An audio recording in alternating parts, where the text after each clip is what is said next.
आइए हम परमेश्वर के वचन से पढ़ेंगे रोमियो की पत्री 8 अध्याय उसका 28 वचन। रोमियो की पत्री 8 अध्याय 28 वचन।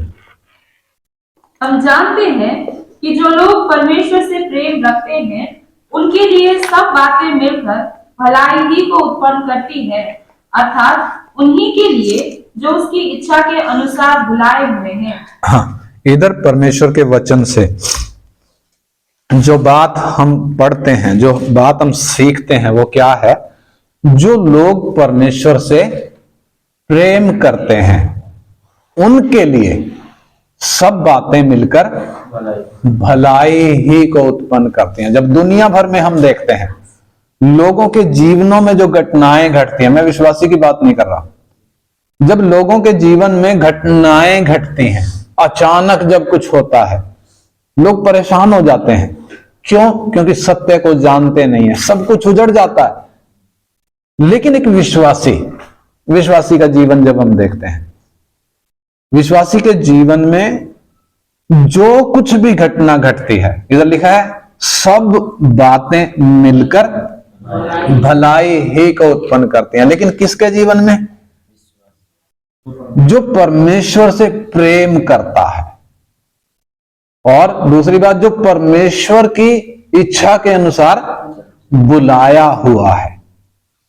परमेश्वर से जो प्रेम करता है और परमेश्वर की इच्छा के अनुसार जो बुलाया हुआ है। जब हम परमेश्वर के वचन में देखते हैं, कितने सारे उदाहरण हैं, कितने सारे उदाहरण हमें लिखकर परमेश्वर ने हमारे हाथ में दिए हैं। क्यों दिए हैं? ताकि ये बात हमें समझ में आ जाए, ताकि हमारा भरोसा हम पर से हटकर, हमारा भरोसा हम पर से हटकर किस पर आ जाए? परमेश्वर पर आ जाए। कई बार क्या होता है, हमारा भरोसा परमेश्वर पर नहीं होता, हमारा भरोसा हम पर, खुद पर होता है। जैसे दुनिया अपने आप पर भरोसा करती है, सेल्फ कॉन्फिडेंस एक शब्द है ना, आत्मविश्वास। आत्मविश्वास का मतलब आत्मा पर विश्वास नहीं, किस पर विश्वास? खुद पर विश्वास, अपने बाजुओं पर विश्वास, अपने ज्ञान पर विश्वास। समझ में आता? तो एक विश्वासी, उसका भरोसा सेल्फ कॉन्फिडेंस नहीं है, आत्मविश्वास नहीं है, बल्कि उसका भरोसा परमेश्वर है। परमेश्वर से प्रेम करता है, परमेश्वर की इच्छा के अनुसार बुलाया हुआ है।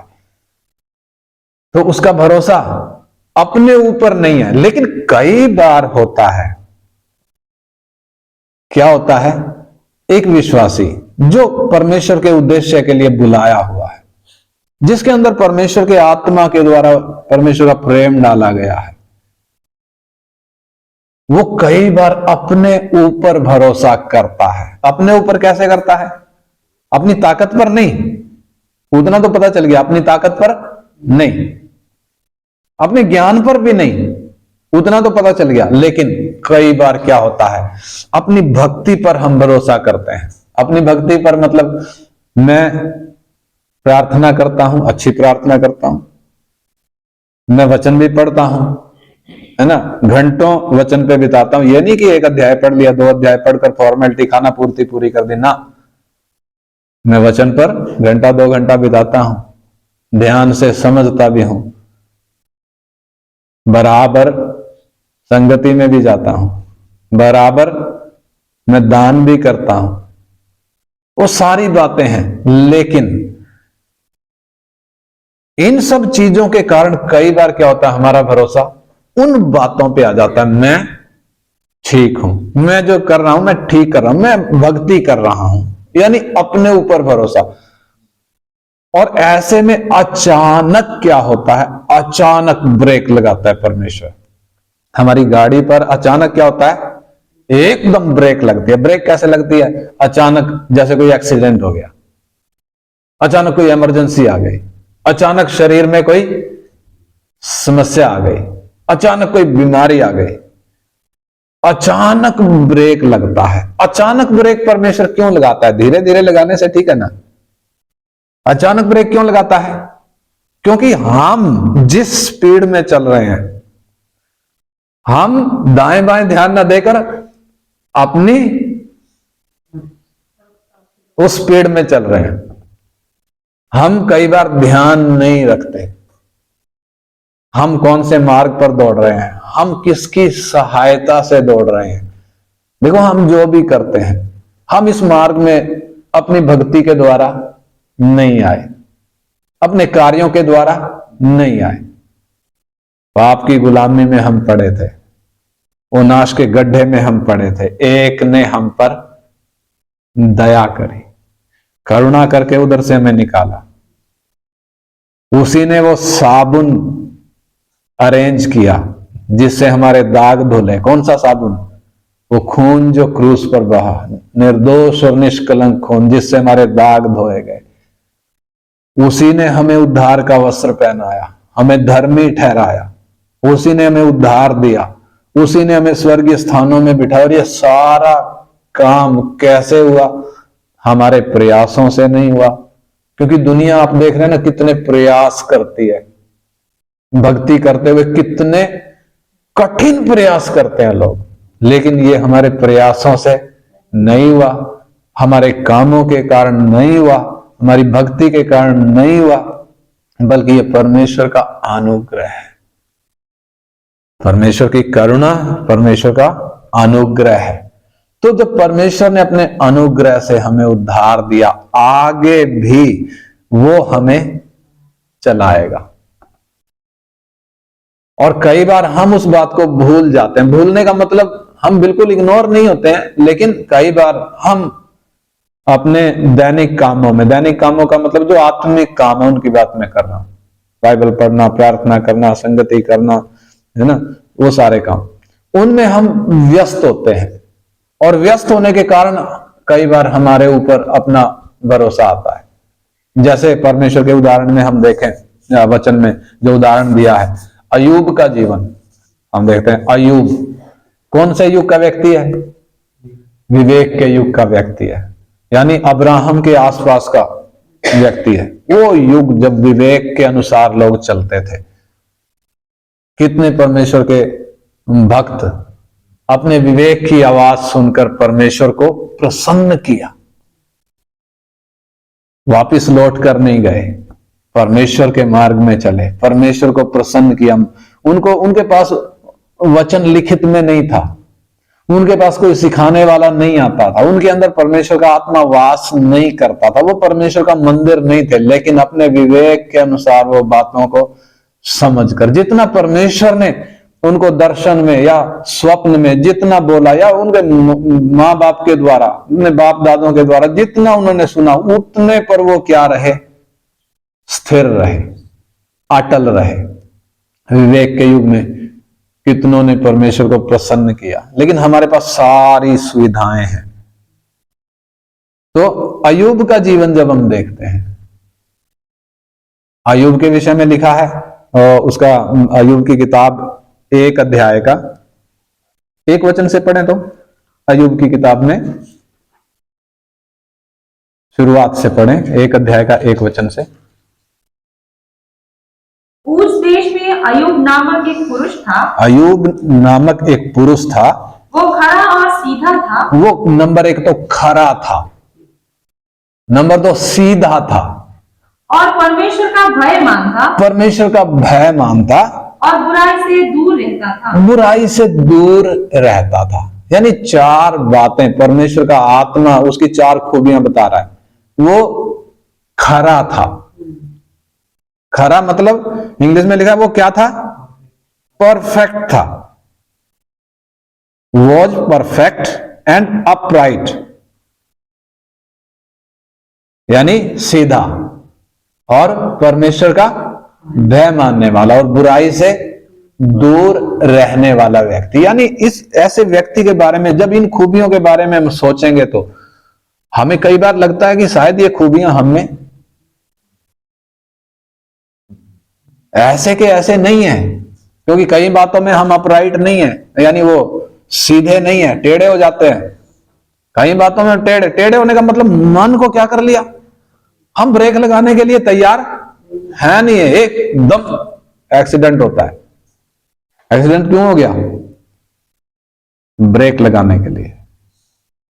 धीरे चलना था, लेकिन जब स्पीड तेज कर ली, ब्रेक नहीं लगा रहा है, परिस्थितियों को समझ नहीं रहा है, आपने मगन होकर जब दौड़ रहा है, परमेश्वर एकदम ब्रेक लगाता है। तो अय्यूब के विषय में हमने देखा खरा है, सीधा है, परमेश्वर का भय मानता है और बुराई से दूर रहता है, ऐसा व्यक्ति।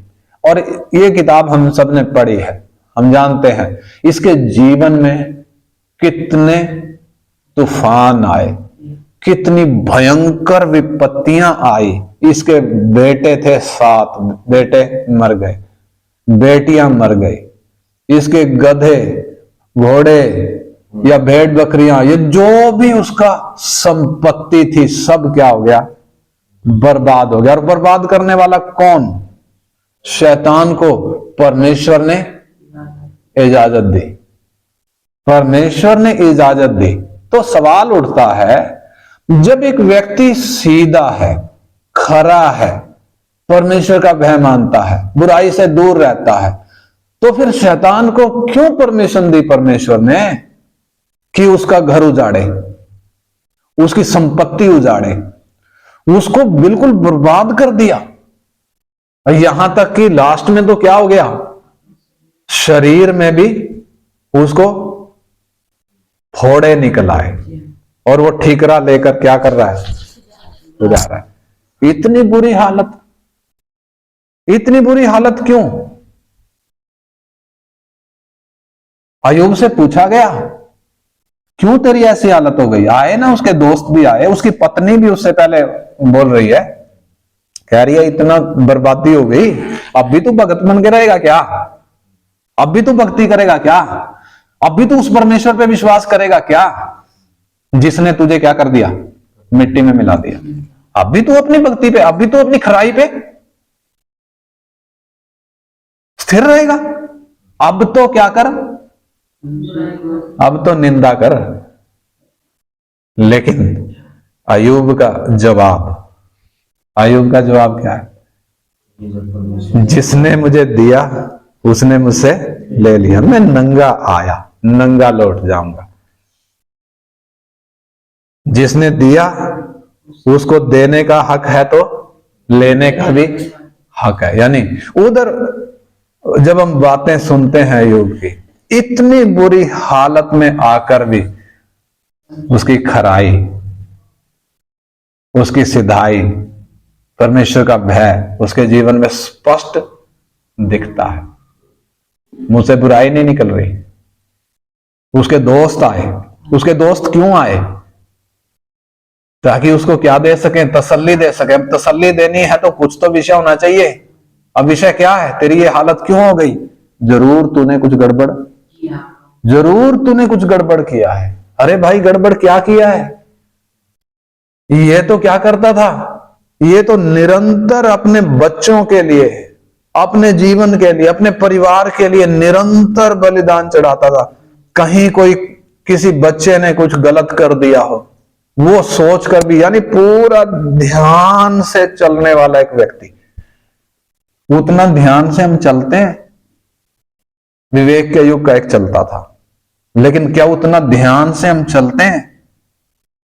हमारे बच्चे पता नहीं दूर जब रहते हैं, पढ़ाई जब करते हैं, स्कूल में जब होते हैं, नौकरी जब करते हैं, वो क्या बोला है उन्होंने, क्या उन्होंने किया है, खाते समय में अन्य जातियों के साथ बात करते हैं, क्या किया है करके हम शायद उतने जागरूक नहीं है, ध्यान नहीं देते। लेकिन अय्यूब ध्यान देता था, विवेक के युग का एक व्यक्ति ध्यान देता था। तो सवाल जो आया है, सवाल क्या है?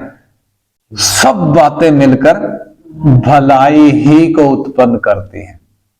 तो अय्यूब के जीवन में शैतान जो बर्बादी लेकर आया, परमेश्वर ने परमिशन दिया। ये जो बर्बादी आई, क्यों आई? भलाई के लिए आई। अब उसकी पत्नी से पूछे कौन सी भलाई, पत्नी के समझ में आई नहीं बात, क्योंकि वो उतनी आत्मिक है नहीं। लेकिन अय्यूब फिर भी अपनी खराई पे टिका है। जब उसके दोस्तों ने आकर उसको सुइयां चुभानी शुरू करी, तूने जरूर गड़बड़ किया है। वो कहता मैंने किसी कुंवारी पर आज तक नजर नहीं लगाई।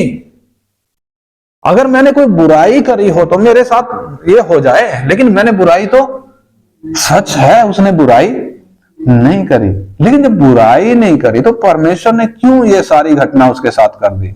उसके लिए तो क्या है ये? हैरान करने वाली बात है। जब इतना भक्त एक व्यक्ति जिसके विषय में परमेश्वर गवाही दे रहा है, शैतान के सामने गवाही दे रहा है, तूने मेरे दास अय्यूब को देखा है? उसके जैसा खरा, उसके जैसा सीधा, उसके जैसा परमेश्वर का भय मानने वाला और उसके जैसा बुराई से दूर रहने वाला और कोई है नहीं। परमेश्वर गवाही दे रहा है।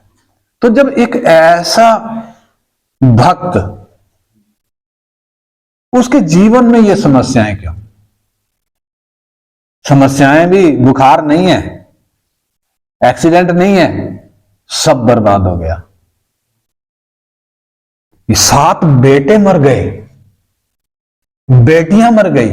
हमारा तो एक यदि कोई अजीज मर जाए हमें इतना धक्का लग जाएगा। क्यों धक्का लग जाएगा? क्योंकि अय्यूब की कैटेगरी में अभी हम आए नहीं है। अय्यूब जो कब का है? अनुग्रह के युग का नहीं है, विवेक के युग का है। जब उसके पास बाइबल नहीं था, अंदर परमेश्वर का आत्मा नहीं था, जब सिखाने वाले नहीं थे, तब का एक व्यक्ति इतना परफेक्ट, इतना सिद्ध, तो क्यों परमेश्वर उसके जीवन में यह घटना लाया? बर्बादी, पूरी बर्बादी। जानवर सारे चले गए, लूट लिए गए, बेटे मर गए, बेटियां मर गई, संपत्ति सब बर्बाद होगी, लास्ट में उसके शरीर में भी फोड़े निकले। इतनी बुरी हालत। ऐसी हालत अगर हमारी हो जाए, हम क्या करेंगे? क्या हम विश्वास में बने रहेंगे? क्या हम परमेश्वर पर भरोसा करेंगे? शक होता है। अभी थोड़ी सी शरीर में समस्या आ जाए, कोई एक्सीडेंट आ जाए, हमें लगेगा ये क्यों हो गया? परमेश्वर ने ये क्यों कर दिया? बाद में जब अय्यूब के दोस्त आए, उसके मन में भी ये बात आई, क्यों ये सारी बातें हुई? क्यों? जब मैंने कोई गलती नहीं करी तो ये घटनाएं क्यों हो गई? उसके दोस्त उसको सेटिस्फाई कर नहीं पाए, अपनी बातों से संतुष्ट कर नहीं पाए, तब परमेश्वर को हस्तक्षेप करना पड़ा। और परमेश्वर ने जब हस्तक्षेप किया, तब अय्यूब की समझ में आया ये घटनाएं क्यों घटी हैं। क्यों घटी ये घटनाएं? अय्यूब को बर्बाद करने के लिए नहीं। बेशक परमेश्वर उसकी गवाही दे रहा है, वो खरा है, सीधा है, परमेश्वर का भय मानता है, बुराई से दूर रहता है। बेशक परमेश्वर गवाही दे रहा है, लेकिन अभी भी इसके जीवन में कुछ तो है जिसको परमेश्वर ठीक करना चाहता है। क्या है वो? कौन सी बात है जिसको परमेश्वर ठीक करना चाहता है? इसकी अपनी धार्मिकता, सेल्फ राइचियसनेस। सेल्फ राइचियसनेस क्या होती है? मैं ठीक हूं, मैं ठीक कर रहा हूं। ठीक है, वास्तव में ठीक कर रहा है, उसमें गलती क्या है? जब परमेश्वर भी गवाही दे रहा है, वास्तव में ठीक कर रहा है, उसमें कोई गलती नहीं है। परंतु एक विचार, क्या विचार? जब मैं ठीक कर रहा हूं तो मेरा बाल बांका हो नहीं सकता। जब मैं बिल्कुल खराई से जब चल रहा हूं तो फिर मेरे जीवन में कोई कष्ट आ नहीं सकता। यानी वो, जैसे मैंने बताया ना, सेल्फ राइचियसनेस, क्या बोलेंगे, आत्मविश्वास, तो एक बात है, अलग है। सेल्फ राइचियसनेस यानी खुद की धार्मिकता। खुद की धार्मिकता का मतलब मैं धार्मिकता परमेश्वर की भक्ति कर रहा हूं, लेकिन विचार कैसा है? विचार कैसा आ गया? मैं जब भक्ति कर रहा हूं, मेरे जीवन में परमेश्वर कोई कष्ट आने नहीं देगा, क्योंकि मैं बराबर सारे काम ठीक कर रहा हूं। इसलिए कोई कष्ट आने नहीं देगा।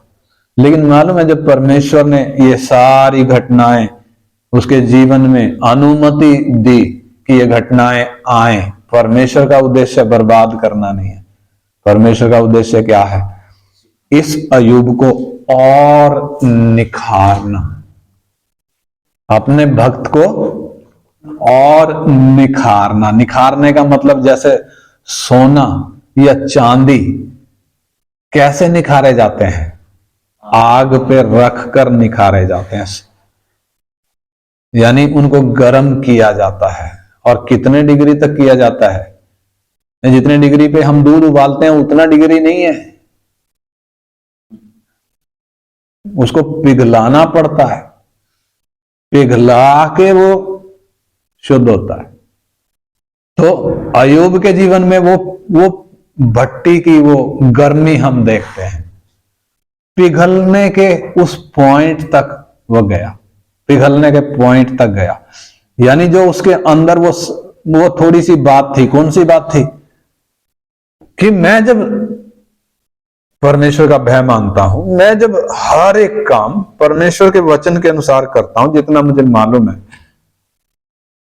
तो फिर मेरे जीवन में कोई गलती आनी, मतलब कोई घटना आनी, कोई कष्ट आना नहीं चाहिए। जब उसके दोस्तों के साथ उसका वार्तालाप हम देखते हैं, कहता है यदि मैंने गलती करी हो तो बेशक मेरी खेती कोई और ले जाए, मेरी पत्नी को कोई और ले जाए, अगर मैंने गलती करी हो तो, अगर मैंने किसी कुंवारी पर नजर उठाई हो तो, लेकिन मैंने तो कुछ किया, ऐसा कुछ किया, फिर ये सब क्यों? बाद में खुल गया वो, ये क्यों? तो क्यों परमेश्वर ने अय्यूब के जीवन में वो समस्या आने दी? बाद में हम देखते हैं अय्यूब की जितने गधियां थी, जितने ऊंट थे, जितने बकरियां थी, जितने वो उसकी संपत्ति थी, वो कितनी बढ़ गई? 2 गुना परमेश्वर ने उसको आशीष दी, 2 गुना आशीष दी। उसके दोबारा फिर बेटे भी हो गए, बेटियां भी हो गई।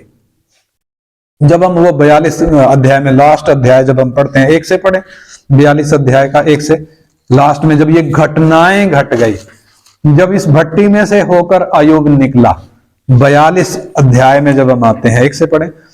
तब अय्यूब ने यहोवा को उत्तर दिया, मैं जानता हूं कि तू सब कुछ कर सकता है और तेरी युक्तियों में से कोई रुक नहीं सकती। तूने पूछा, तू कौन है जो ज्ञान रहित होकर युक्ति पर पर्दा डालता है? युक्ति पर, यानी परमेश्वर ने बोली ये बात। अय्यूब को कह रहा तू कौन है जो ज्ञान रहित होकर क्या करता है? परमेश्वर की युक्ति पर पर्दा डालता है। यानी परमेश्वर युक्ति के साथ हमारे जीवन में घटनाएं आने की अनुमति देता है। युक्ति है परमेश्वर की। युक्ति का मतलब परमेश्वर का प्लान है, परमेश्वर का उद्देश्य है। कई बार वो उद्देश्य हमारे समझ में आते नहीं है, इसलिए परमेश्वर ने अय्यूब को बोला तू कौन है जो ज्ञान रहित होकर युक्ति पर पर्दा डालता है? हाँ, परंतु मैंने तो जो नहीं समझता था वही कहा। हाँ, ये फिर अय्यूब कह रहा है मैंने तो वही कहा जो मैं नहीं समझता था। यानी अभी भी बहुत सी बातें थी जो ये समझता नहीं था, लेकिन क्या समझता था? मैं सब कुछ ठीक करता हूं, कोई गलती मेरे जीवन में है नहीं, परमेश्वर भी उसके विषय में गवाही दे रहा है। तो फिर क्या क्या घटनाएं आनी चाहिए जो मैं एक्सपेक्ट करता हूं? लेकिन परमेश्वर अपनी युक्ति के अनुसार, अपने योजना के अनुसार, अपने उद्देश्य के अनुसार हमारे जीवन में घटनाओं को आने देता है। तो ये सारी बातें अय्यूब समझता नहीं था। ऐसे ही सारी बातें हम समझते नहीं है, इसलिए हम एकदम भौचक्के रह जाते हैं जब समस्या आती है।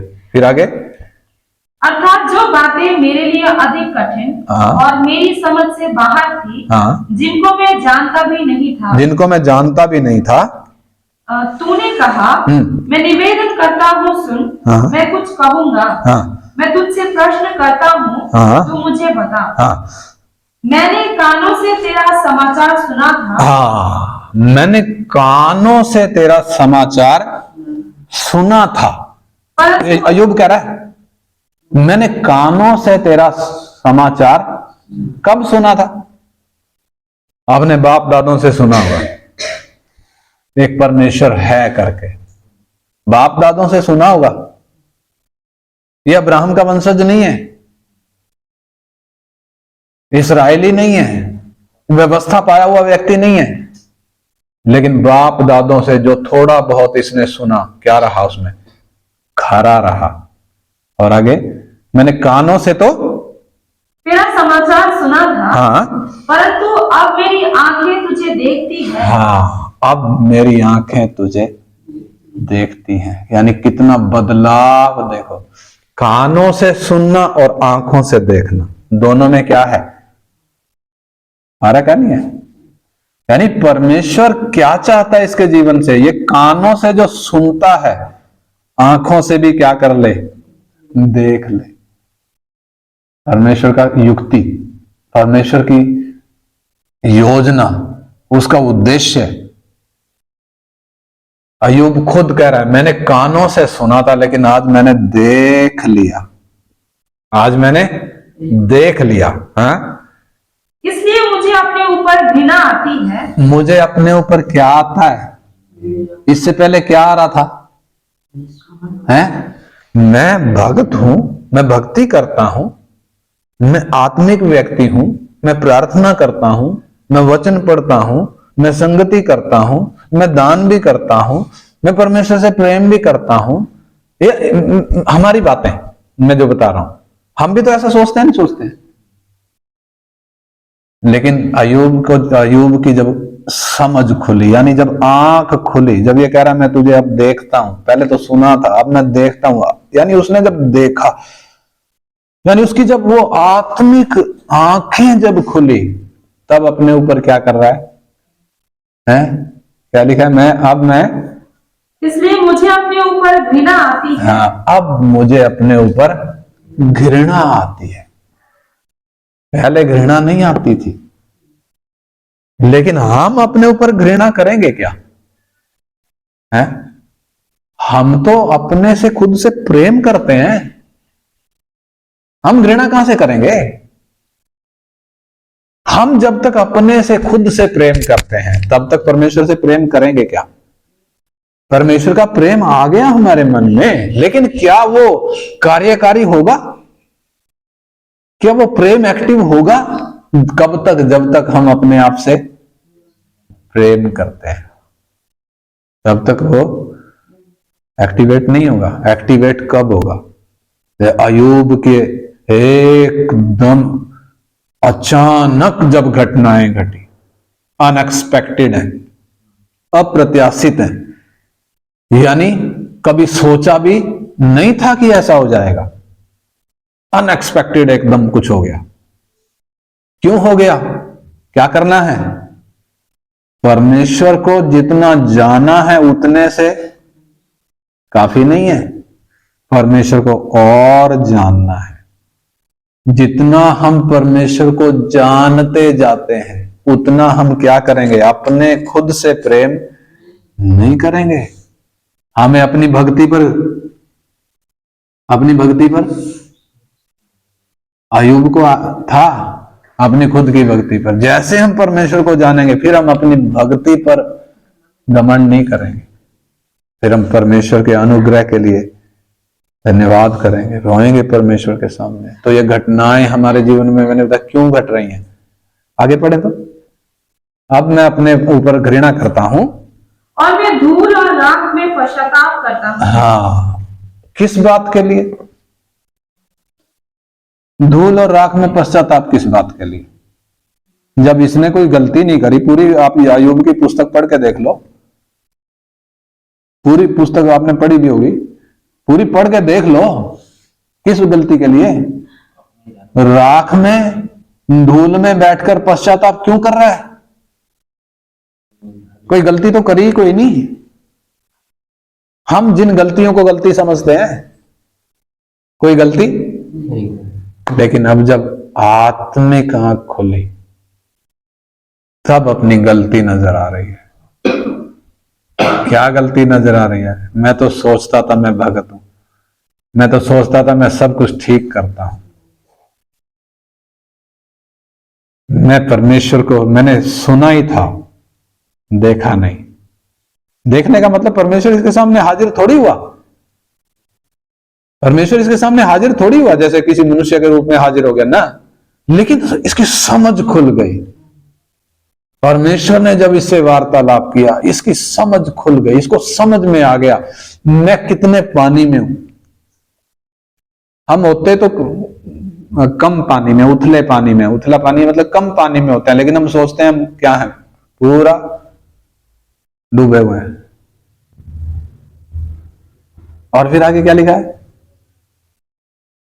ऐसा हुआ कि जब यहोवा ये बातें अय्यूब से कह चुका, हाँ, तब उसने तेमानी एलीफज से कहा। हाँ, बस वो उतना नहीं, उसका जो परमेश्वर ने उसे दुगनी आशीषें दी, वो वचन 12 से शायद होगा ना। हाँ, यहोवा ने अय्यूब के बाद के दिनों में उसके पहले के दिनों से अधिक आशीष दी। हाँ, बाद के दिनों में पहले के दिनों से आशीष दी। पहले के दिन कौन से? ये कष्ट आने के पहले के दिन। बाद के दिन कौन से? ये कष्ट आने के बाद के दिन। पहले से अधिक आशीष दी। हाँ? और उसके 14,000 भेड़ बकरियां, जो 7,000 थी 14,000 हो गई। 6,000 ऊंट, हाँ, 6,000 ऊंट जो 3,000 थे। 1,000 जोड़ी बैल, हम पहले 500 जोड़ी बैल थे, अभी 1,000 जोड़ी हो गए, दुगने हो गए। और 1,000 गदहियां हो गई। 1,000 गधियां हो गई। उसके 7 बेटे हाँ। और 3 बेटियां भी उत्पन्न हुई। हाँ, बेटे पहले 7 थे, बेटियां 3 थी, उतने ही रहे, बेटे बेटियां उतने ही रहे। और फिर आगे इनमें से उसने जेठी बेटी का नाम बस, यरीमा। यानी इसका हम क्या, इन बातों से क्या हम समझते हैं? अय्यूब के दिनों में, अय्यूब के जीवन में लास्ट के दिनों में वो जो दुगनी आशीष आई, कौन सी दुगनी आशीष है? दुगनी आशीष कौन सी है? क्या बैल गधे भेड़ बकरियां? कौन सी दुगनी आशीष है? ठीक है, वो तो दुगने हो ही गए, वो तो हम आंखों से दिख जाता है हमें कि हाँ ये दुगने हो गए, ये दुगनी आशीष है। ये दुगनी आशीष नहीं है। दुगनी आशीष क्या है? परमेश्वर जो इसके बारे में कहता था, ये खरा है, ये सीधा है, ये परमेश्वर का भय मानता, बुराई से दूर रहता है, ये सबसे धनी एक व्यक्ति है। अब ये आत्मिक रूप से क्या हो गया? वो दुगनी आशीष, वो आत्मिक आशीषें हैं जिसकी तस्दीक अय्यूब करता। कैसे? मैंने तुझे कानों से सुना था, अब मैं तुझे देखता हूं। यानी इसकी समझ खुल गई। परमेश्वर हमारे जीवन में अपनी युक्ति के अनुसार काम करता है। ये बात उसके पहले समझ में नहीं थी। पहले क्या समझता था? मैं जब सही चल रहा हूं, मेरे हिसाब से चीजें होंगी, कोई दुर्घटना नहीं होनी चाहिए। लेकिन अब इसके क्या समझ में? अब परमेश्वर अपनी युक्ति के अनुसार हमारे जीवन में काम करता है। हमें जो हमारी कमियां दिखती नहीं है, परमेश्वर को वो कमियां दिखती हैं, और परमेश्वर उन कमियों को दूर करने के लिए क्या करता है? हमारे जीवन में काम करता है। इसलिए हमारे जीवन में तूफान आते हैं, इसलिए हमारे जीवन में समस्याएं आती हैं, इसलिए हमारे जीवन में बीमारी भी आती है। ये सब क्यों आता है? किसके जीवन में? जो परमेश्वर से प्रेम करते हैं। जो लोग परमेश्वर से प्रेम नहीं करते उनके जीवन की बात नहीं है ये। जो लोग परमेश्वर से प्रेम करते हैं, यानी जिनको परमेश्वर ने अपने उद्देश्य के लिए चुना है, जिनको परमेश्वर अपने उद्देश्य के लिए तैयार करता है, उनके जीवन में परमेश्वर ये काम करता है, अपनी युक्ति को पूरा करता है, अपनी युक्ति के अनुसार कार्य करता है। एक वचन पढ़कर हम प्रार्थना करेंगे। श्रेष्ठ गीत 8 अध्याय का 7 वचन। श्रेष्ठ गीत 8 अध्याय का 7 वचन।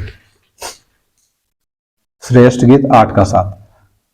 पानी की बाढ़ से भी प्रेम नहीं बुझ सकता। हाँ, पानी की बाढ़, इधर क्या लिखा है? पानी की बाढ़ से भी प्रेम बुझ नहीं सकता। हाँ, और ना महानदों से डूब सकता है। हाँ, महानदों से क्या भी नहीं हो सकता, डूब भी नहीं सकता। यदि कोई बस उतना काफी है। दोबारा पढ़े तो, मैनी वाटर्स, इंग्लिश में लिखा many waters can not quench love, यानी बहुत से पानी प्रेम को बुझा नहीं सकते। हिंदी में कैसे लिखा है? पानी की बाढ़ से भी प्रेम नहीं बुझ सकता। हाँ, प्रेम बुझेगा नहीं। अगर हम परमेश्वर से प्रेम करते हैं तो परमेश्वर इस प्रेम को बुझने, अय्यूब परमेश्वर से प्रेम करता था, वो उस पॉइंट तक कैसे पहुंचा जब उसको दुगनी आशीष मिली? क्योंकि परमेश्वर से प्रेम करता है, सीधे मन से प्रेम करता है। परमेश्वर बर्बाद होने नहीं देगा। कोई पानी उस प्रेम को बुझा नहीं सकता। Many waters can not quench love, महानदों से डूब सकता है। Neither can the floods drown it, यानी बाढ़ें इसको डुबा नहीं सकती हैं। और आगे क्या लिखा है? इफ अ मैन, यदि कोई अपने घर की सारी संपत्ति प्रेम के बदले दे दे, हाँ, तो भी वो अत्यंत तुच्छ ठहरेगी। हाँ, क्या चीज? सारी संपत्ति तुच्छ है किसके सामने? उस प्रेम के सामने। परमेश्वर की आत्मा के द्वारा, परमेश्वर का वचन कहता है, परमेश्वर की आत्मा के द्वारा हमारे मनों में वो प्रेम डाला गया, और वो प्रेम जब तक जल रहा है, जलने का मतलब बुझा नहीं है, वो प्रेम जब तक अंदर है, क्या करेगा? परमेश्वर उस प्रेम को और बढ़ाएगा। लेकिन हमारे अंदर कई चीजें होती हैं जो उस प्रेम को आगे बढ़ने देती नहीं है, दबा कर रखने वाली चीजें। परमेश्वर उन चीजों को दूर करने के लिए हमारे जीवन में अलग अलग घटनाएं लेकर आता है। इसलिए हमने रोमी 8:28 में पढ़ा, जो लोग परमेश्वर से प्रेम करते हैं उनके लिए सब बातें मिलकर भलाई ही को उत्पन्न करते हैं। तो सवाल उठता है, भलाई ही को कब उत्पन्न करेंगे? एक्सीडेंट हो गया या बीमारी आ गई और मैंने भी सोच लिया कि हाँ, परमेश्वर मेरे भले के लिए कर रहा है, भले के लिए कर रहा है। मैं ये सोचते सोचते वो बीमारी में से होकर निकल गया, एक्सीडेंट हुआ, मैं ठीक ठाक होकर फिर चलने लग गया।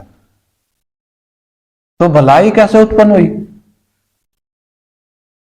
ऐसे भलाई उत्पन्न होने वाली नहीं है जब तक अय्यूब की तरह हमारे ये समझ में ना आए, अब तक मैंने सुना था, आज मैं देख रहा हूं। जब तक वो समझ में हमारे ना आए, यानी जब हमारे जीवन में कोई घटना घटती है जो अनएक्सपेक्टेड है, जिसके बारे में हम सोच भी नहीं सकते थे, अचानक दर्द देने वाली जब एक घटना आई, वो घटना के समय में हम क्या करेंगे? परमेश्वर भला करेगा, भला करेगा, भला करेगा सोचकर नहीं। ठीक है, परमेश्वर तो भला करेगा, वो तो समझ में है, परंतु मैंने क्या करना है? उस घटना के बीच में, उस घटना के बीच में हम घुटना टेकते हैं, प्रभु से विनती करते हैं, प्रभु ये जो घटना है, ये मेरे जीवन में जो आपने भेजी है, इससे मुझे आप क्या सिखाना चाहते हैं? यानी दो बातें हैं, मेरे जीवन में जो कमी है जिसको आप निकालना चाहते हैं, प्रभु वो कौन सी कमी है, मुझे क्या कर प्रकट करके दे।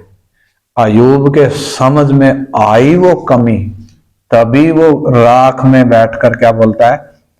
मैं राख में और धूल में पश्चाताप करता हूं, मुझे अपने पर घृणा आती है। घृणा क्यों आ रही है? पश्चाताप क्यों कर रहा है? क्योंकि अपनी वो कमी इसके समझ में आ गई। तो मेरी और आपकी प्रार्थना क्या होनी है? प्रभु ये घटना जो आई, प्रभु मुझे मेरी कमी दिखा, प्रभु मुझे मेरी कमी समझा प्रभु। यानी एक व्यक्ति रोता है प्रभु के सामने, प्रभु ये घटना जरूर मेरे भले के लिए आई है, लेकिन वो भला क्या है, तो मुझे उस कमी से छुड़ाना चाहता। लेकिन कब छुड़ाएगा उस कमी से? जब मैं उस कमी के लिए क्या करूंगा। तो अयूब रोया, रोया अयूब प्रभु के सामने, अपने आप पर घृणा कर रहा है। इससे पहले अपने आप पे घृणा नहीं कर रहा था ये, लेकिन अब घृणा कर रहा है। क्यों करी घृणा? क्योंकि वो कमी समझ में आई। और कमी समझ में आनी है तो परमेश्वर ने वो हमारी समझ, वो आत्मिक दृष्टि खोलनी है, जिसकी वजह से अयूब कह रहा है अब मैं तुझे देखता हूं। मैंने सुना था लेकिन अब मैं, यानी वो आत्मिक नजर काम करने लग गई, आत्मिक आंख खुल गई, जिससे अपनी कमी दिख रही है। यानी वो दुर्घटना के बीच में या कोई समस्या जब आई उसके बीच में हम ये नहीं बोल रहे कि परमेश्वर भला कर रहा है, भला कर रहा है। ठीक है, वो तो भला तो करेगा ही, लेकिन कब? हे प्रभु मुझे समझ दो, ताकि मुझे मालूम हो जाए, मुझे एहसास हो जाए ये घटना क्यों आई, मेरे जीवन में घटना क्यों आई। यानी हम अपनी कमियों को पहचानते हैं, नंबर एक। नंबर दो, हम अपनी उन कमियों के लिए प्रभु के सामने नम्र होते हैं, पश्चाताप करते हैं। जब पश्चाताप करेंगे तभी है वो दुगनी आशीष। दुगनी आशीष ये नहीं है आपकी नौकरी में प्रमोशन मिल गया, वो नहीं है दुगनी आशीष। दुगनी आशीष क्या है? अब आप आत्मिक तौर पर और सिद्ध बनते हैं, परमेश्वर की नजरों में और पवित्र बनते हैं। वो है दुगनी आशीष। क्योंकि हमने वो वचन पढ़ा ना, घर की सारी संपत्ति क्या है? क्या है? तुच्छ है। किसके सामने? उस प्रेम के सामने। यानी ये प्रेम मोल नहीं मिलता। घर की सारी संपत्ति भी दे देंगे तब भी नहीं है। कितने लोग हैं जो अपना सब कुछ त्याग कर जंगलों में बैठे हैं, गुफाओं में बैठे हैं, भक्ति कर रहे हैं। यानी सब कुछ त्यागने पर भी वो प्रेम मिलता परमेश्वर के आत्मा के द्वारा जो हमारे मनों में डाला गया। परमेश्वर उसको बढ़ाता है। अयूब के जीवन में बढ़ाया। अयूब को अपनी कमियां कब समझ में आई? अगर ये घटनाएं ना आती, अयूब कभी अपनी कमियों को पहचान नहीं पाता। वो तो क्या ही सोचता, मैं सिद्ध हूं, खरा हूं, मैं सीधा हूं, परमेश्वर का भय मानता हूं, बुराई से दूर रहता हूं। वो तो यही सोचकर चलता। लेकिन जब और आंख खुली तब फिर अपने से घृणा कर रहा है, अपने ऊपर घमंड नहीं कर रहा है, अपने से, अपने आप पर कहता है मुझे घृणा आती है, मैं राख में बैठकर, धूल में बैठकर मैं पश्चाताप करता हूं। यानी परमेश्वर हमारे जीवन में जो घटनाएं लाता है, क्यों ला रहा है? मैंने और आपने समझना है ये क्यों है। मेरा ये नहीं हम ये बोलते चलेंगे भलाई के लिए है, भलाई के लिए। भलाई कब आएगी? जब मेरी आंख खुलेगी, जब मेरे समझ में आएगा, जब मुझे अपनी कमी समझ में आएगी। निश्चय वो कमी दूर करने के लिए ये काम हुआ है। तो क्या समझ में आना है? वो कमी समझ में आनी है, तभी उसको प्रभु के सामने हम रख पाएंगे, तभी प्रभु उस पर हमें जय देगा। अयूब ने वो किया। कई बार हम क्या करते हैं, उसकी गदी घोड़ियों को देखते हैं, वो दुगनी हो गई, लेकिन क्या नहीं देखते? उसकी आत्मिक तरक्की को नहीं देखते, जो मेन है, जो मुख्य है, जिसके लिए परमेश्वर ने अयूब के जीवन में वो घटनाएं आने दी। शैतान भी समझ नहीं पाया होगा, अयूब भी नहीं समझ पा रहा था, अयूब के दोस्त भी समझ नहीं पा रहे थे, अयूब की पत्नी भी समझ नहीं पा रही थी। लेकिन अयूब 42वें अध्याय में आकर लिखा है वो समझ पाया। क्या मैं और आप समझ पाएंगे? कहीं ऐसा तो नहीं हम भी अपने जीवन के लास्ट अध्याय में जाकर समझें? हम कब समझेंगे? कब समझेंगे? अय्यूब लास्ट अध्याय में जाके समझा। क्या हम भी लास्ट अध्याय में जाकर समझेंगे? हमारे जीवन में आने वाली घटनाएं, हर घटना में हमारा घुटना टेकना है, हर घटना में हमने नम्र होना है। हे प्रभु, मुझे क्या सिखाना चाहते हैं? मुझे इस घटना के द्वारा शुद्ध करें प्रभु। कौन सी बात से शुद्ध होना चाहता हूं प्रभु? मुझे वो चीज दिखा प्रभु, वो मेरी आंख खोल प्रभु, मुझे मेरी कमी समझ में आए। जब तक हम शरीर में हैं, हम क्या होते जा रहे हैं? धीरे धीरे अंश अंश करके बदलते जा रहे हैं, कमियों पर जय पाते हुए, शरीर से, शारीरिक से आत्मिक बदलते जा रहे हैं, शारीरिक से आत्मिक। तो उसके लिए हमें क्या चाहिए? वो आत्मिक दृष्टि चाहिए। कई बार वो आत्मिक दृष्टि होती नहीं है।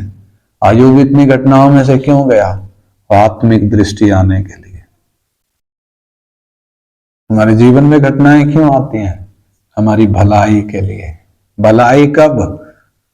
जब मैं बैठकर प्रभु के सामने रो रहा हूं, प्रभु ये घटना क्यों? प्रभु इससे मुझे आप क्या सिखाना चाहते हैं?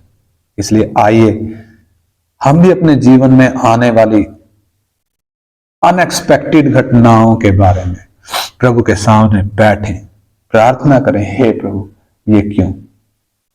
हे प्रभु, इसके द्वारा आप मुझे क्या सिखाना चाहते हैं? ये निश्चय है भलाई के लिए है, लेकिन वो भलाई आएगी कैसे? अगर मैं बैठकर अपनी कमी को ना पहचानूं, अगर मेरी आंखें ही ना खुलें, तो भलाई आएगी कैसे? अगर मुझे मेरी कमी दिखे ही ना, तो भलाई आएगी कैसे? अगर मैं अपनी कमी के लिए पश्चाताप ना करूं, तो भलाई आएगी कैसे? वो दुगनी आशीष आएगी कैसे? वो दुगनी आशीष गधे घोड़े नहीं है, पैसा नहीं है, घर की संपत्ति नहीं है। दुगनी आशीष ना,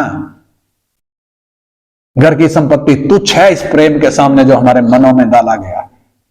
तुच्छ है। परमेश्वर का वचन साफ कहता है, तुच्छ है।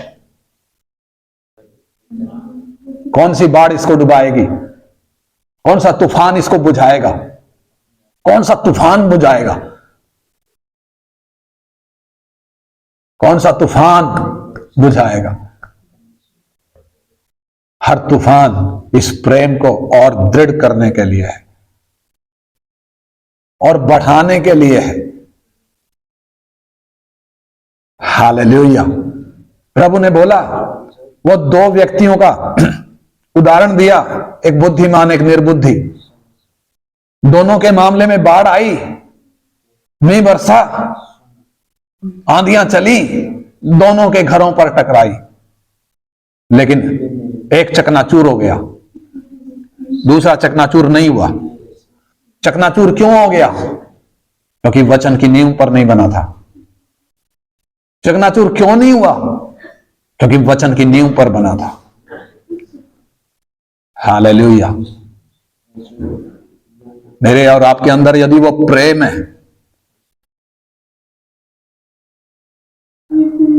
हालेलुया, परमेश्वर उस प्रेम को और बढ़ाएगा। कौन सा बाढ़ उसको डुबा सकता है? कोई बाढ़ उसको डुबा नहीं सकता, कोई तूफान उसको बुझा नहीं सकता। हालेलुया। लेकिन क्या हम अपने खुद से प्रेम करते हैं? Self love, self righteousness, self confidence, ये बड़े दुश्मन है इंसान के, बड़े दुश्मन है। अय्यूब अपने आप से घृणा क्यों कर रहा है? क्योंकि इससे पहले अपने आप से घृणा नहीं कर रहा था। Hallelujah, hallelujah. परमेश्वर हमें उस स्तर तक लेकर आता है जब हमारी आत्मिक आंखें खुलें, जब हमें हमारी कमियां नजर आए, जब अपने रेगुलर जीवन में हम उन चीजों को समझ नहीं पाते हैं, अचानक ऐसी घटना आती है जो अप्रत्याशित है, जिसके बारे में हम सोच भी नहीं सकते थे। अचानक क्यों आ गई? ब्रेक लगा। ब्रेक लगाकर जरा आराम से बैठ, आराम से बैठकर जरा सोच, तू कहां भाग रहा है? कौन से नशे में भाग रहा है? आराम से बैठकर जरा विचार कर। अय्यूब के जीवन में वो ब्रेक परमेश्वर ने लगाई। Hallelujah, hallelujah.